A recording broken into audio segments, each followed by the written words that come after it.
Mohon perhatiannya. Assalamualaikum warahmatullahi wabarakatuh. Waalaikumsalam warahmatullahi wabarakatuh. Berdirinya saya di sini ingin mempresentasikan hasil diskusi kami mengenai sistem pembiayaan kesehatan di Indonesia yang beranggotakan dengan saya sendiri, Andreas Safik Balapandana, dengan NIM 2205183. Dan saya Alamanda Dahdian Putri dengan NIM 220205181.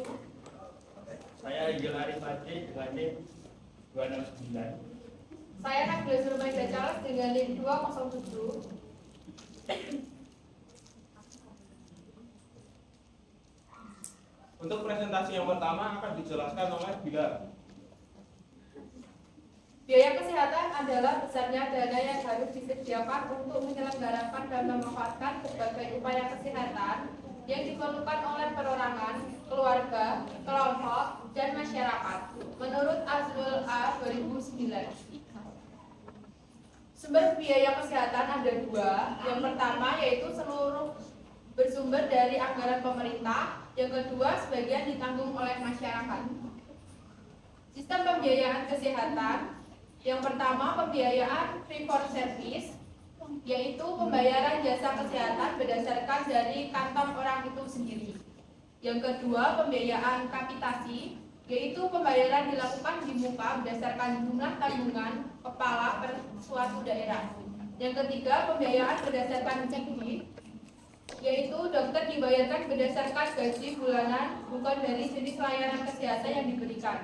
Yang keempat pembiayaan reimbursement, yaitu pembayaran dilakukan oleh pihak perusahaan. Untuk macam-macam pembiayaan kesehatan ada 6. Yang pertama, asuransi kesehatan nasional atau BPJS kesehatan. Yang kedua, program jaminan kesehatan daerah atau Jamkesda. Yang ketiga, dana asuransi kesehatan mandiri. Yang keempat, dana bantuan dan donasi dari lembaga swadaya masyarakat dan organisasi internasional. Dan yang kelima, program-program khusus. Yang keenam, biaya pribadi. Untuk syarat pokok pembiayaan kesehatan, yang pertama, jumlah biaya harus tersedia dengan cukup dan tidak menyulitkan masyarakat. Yang kedua, penyebaran dana harus sesuai dengan kebutuhan. Yang ketiga, pemanfaatan harus diatur dengan seksama.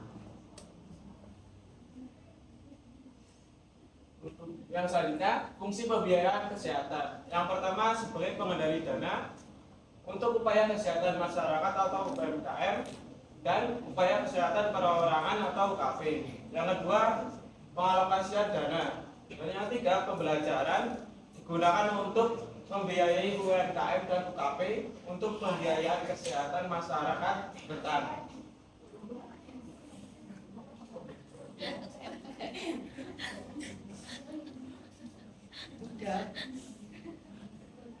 Masalah pokok pembiayaan kesehatan. Yang pertama, kurangnya dana yang tersedia. 2, penyebaran dana yang tidak sesuai. 3, pengelolaan dana yang belum sempurna. Yang 4, pemanfaatan dana yang tidak tepat. Yang kelima, biaya kesehatan yang makin meningkat. Contohnya tingkat inflasi, 2, tingkat permintaan, 3, kemajuan ilmu dan teknologi, 4, perubahan pola penyakit, dan yang terakhir perubahan pola pelayanan kesehatan.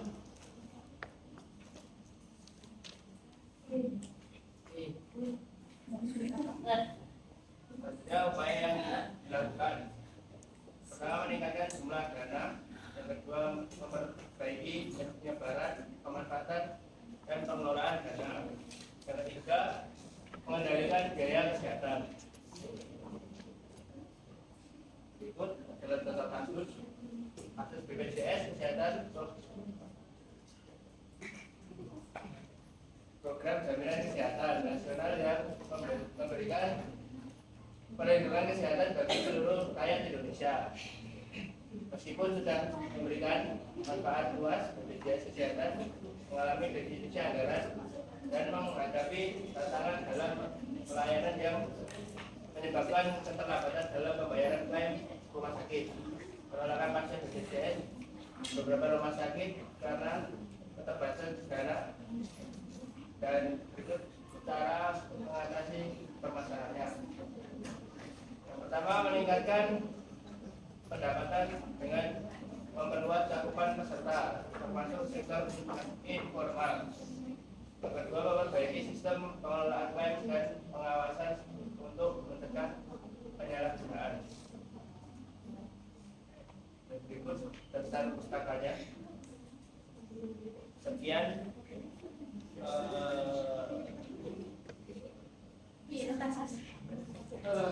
sekian presentasi dari kami, dan kata mohon dimaafkan. Selanjutnya sesi tanya jawab.